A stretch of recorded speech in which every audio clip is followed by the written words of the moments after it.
hot. Boris Johnson vows to restore British tourism after Tory Henry Smith's disdain. Boris Johnson will swerve the travel traffic light chaos and staycation in Britain this year. Amid a massive backlash over dithering government advice on holidays, the PM and Carrie Johnson will stay at home for a break later in the coming weeks.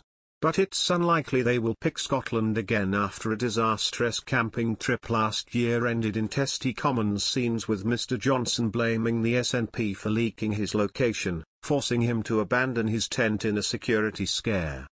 Sources say the PM and his wife will also stay with Queen at Balmoral later this month in the Premier's traditional holiday with her major.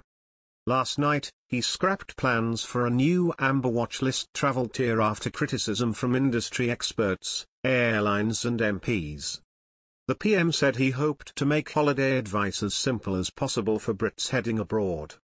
Officials had wanted a new tier added to the red, amber and green system, warning holidaymakers warning their destination could turn red soon. But the move was scrapped over fears it would overcomplicate travel plans. It means the Amber Plus subcategory will also probably be axed, with Brits wanting to head to France getting a holiday boost. France is currently the only country on the Amber Plus list, after it was excluded from the Amber List restrictions being lifted. Brits who have had both jabs can currently return from Amber destinations, which includes Spain, Greece and Portugal, and follow the same rules as the Green List. Understanding that the extra category for France is set for the axe within days if the Beta variant cases continue to fall there. This week, the findings of the government's next travel review are set to be unveiled, when the changes are likely to be confirmed and would come into effect from Monday.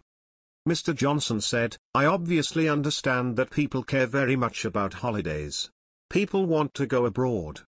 I understand how much people prepare, for the summer holidays. But we've also got to remember that it's still a dangerous virus. We must stop importing variants from abroad and we have to have a balanced approach. What I want to see is something that is as simple and as user-friendly for people as possible." MPs had warned the government risked creating travel havoc. Tory Henry Smith said, "If you add extra layers in a traffic light so it becomes almost like a rainbow, it just creates confusion which is unnecessary." Holiday operators and airlines welcomed the Prime Minister stepping in. Tim Alderslade, Chief Executive of Airlines UK, which represents BA, EasyJet and Ryanair, said the decision would be a victory for common sense. He added, "The PM has hit the nail on the head. Overseas travel from all three nations is now allowed, following the traffic light system drawn up by the UK government. Travel in and out of Scotland is possible, and all holiday accommodation, including hotels, has been able to reopen.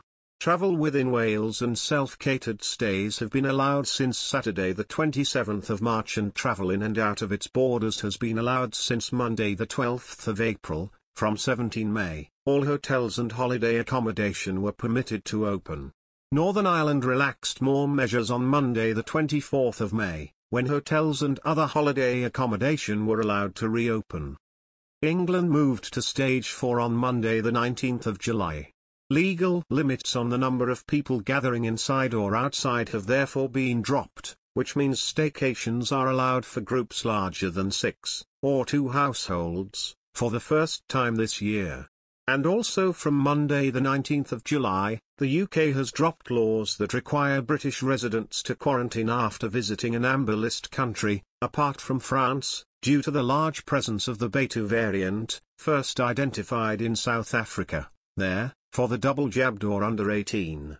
The government has also lifted its advice against travelling to Amber List countries for leisure. This means that people will be able to travel for leisure, for business and to see families in Amber List countries, Transport Secretary Grant Shapps said. Transport